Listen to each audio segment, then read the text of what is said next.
thank you all for staying, first of all. And I'm going to be very brief. My name is Heilig.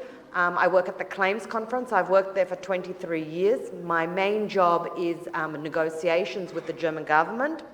And about 3 years ago, Greg Schneider had this idea that a film should be made to commemorate the 70th anniversary of the Luxembourg Agreements. And that was obviously in November 2019.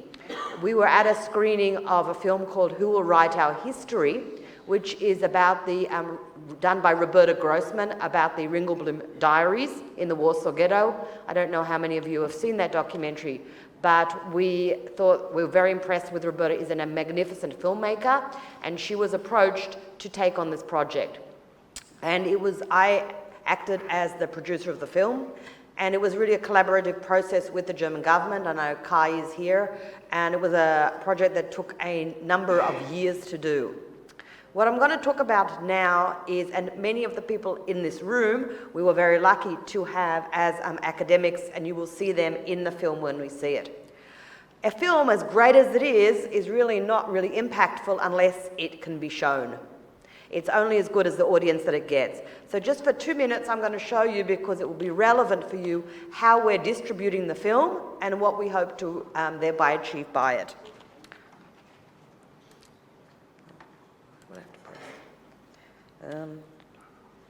Okay, how do I get the next? Oh yeah, so this is actually a copy of this.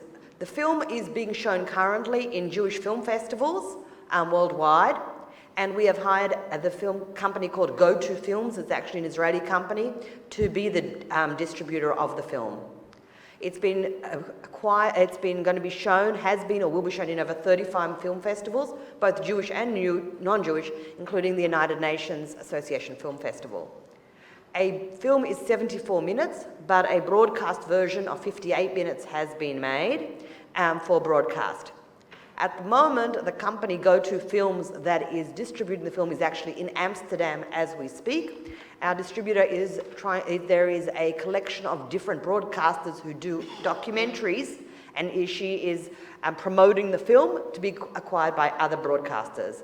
As I said, so far, yes, documentary, Hot 8 in Israel have agreed to do it, and also a television station in the Netherlands. That's where we have agreements, but at the moment we're just getting the broadcast going. In addition, we have hired a company called Good Docs, which is documentaries that do good, to offer it for free to colleges and universities worldwide. Over 330 colleges, and this only started in August, and they can't actually keep up with the orders. And as you can see, the departments within the universities that have asked for it vary quite dramatically. You can see sociology, Jewish studies, human rights, international studies, European history, German studies, law. It's provided free of cost, and that's the company that is doing that. And if there's a website for the film which tells anybody how to get in touch with that. Just a couple of things for examples of what's being done. This is the University in Montreal, Concordia. They did a screening of the film for students and had a post-film discussion with the director, Roberta Grossman, with a special introduction from the Israeli and German consuls in Montreal. That was just done a few weeks ago. I worked on, there was Classrooms Without Borders, which is for teachers. Over 400 teachers joined the screening.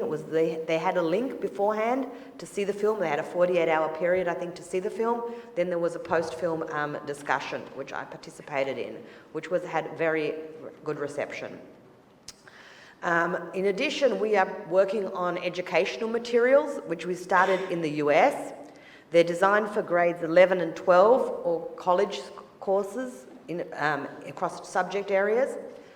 As I said, the full film is 74 minutes. There is a version that hasn't been made yet. We're looking at about 36 minutes for school settings, because a school classroom, you don't want much more than 40 minutes. They're generally 40 to 45 minutes.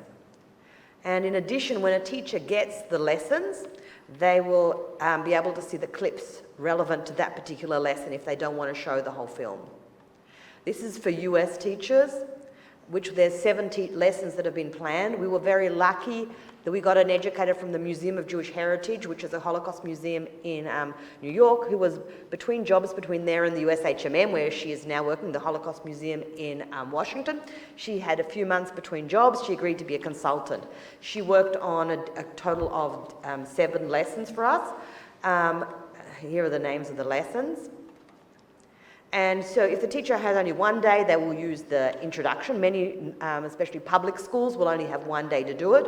Other schools, each lesson is self-contained. You can just pick one of these lessons. And lesson 7 is really designed for use on reparations of halakha. It's designed for use in what's called a yeshiva day school or a Jewish day school within the United States that may want, for that lesson, the students have to have some familiarity with Jewish law and texts. And the standards for this, because they are designed for the US, is something called the US Common Core, which are educational standards within America. And these lessons tell the teacher what actual Common Core standards are dealt with in each lesson. Because as you know, education has to fit in with the education standards of different countries. And each lesson sets out sort of main areas. I'll just quickly gloss over it, and there's clips for the students to view. There's also primary materials, photos or source material, like the first speeches of the delegations, that whatever relevant for that specific lesson. Suggested answers for the teachers. There's also a teacher's guide that gives teachers background on the acknowledgement. I mean, if you look at your average social studies teacher in America may not be that knowledgeable.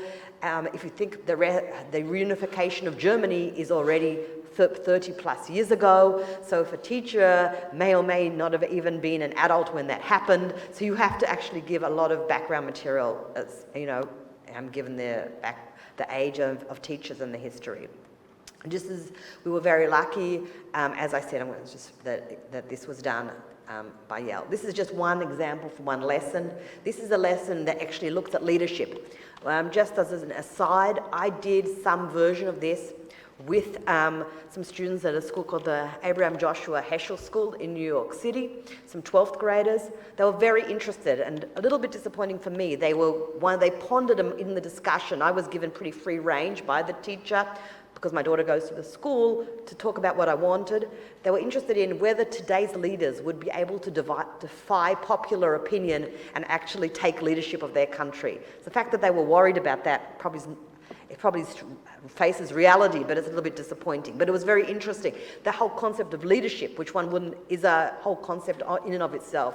And one of the students, interestingly, brought up the discussion whether was interesting discussion, and I don't know the answer. They pondered whether Begin, who was against it and was a man of principle, became a pragmatist for Camp David, and the students wondered whether now he was older and wiser, or whether now he had the responsibility of leadership, or the luxury of opposition. So it raises a huge number of very interesting questions for students to understand, and the idea of these materials, these are just some examples, really, here you can see the film clips are shown, discussion questions, and the teacher can see the answers that they're trying to get from the students.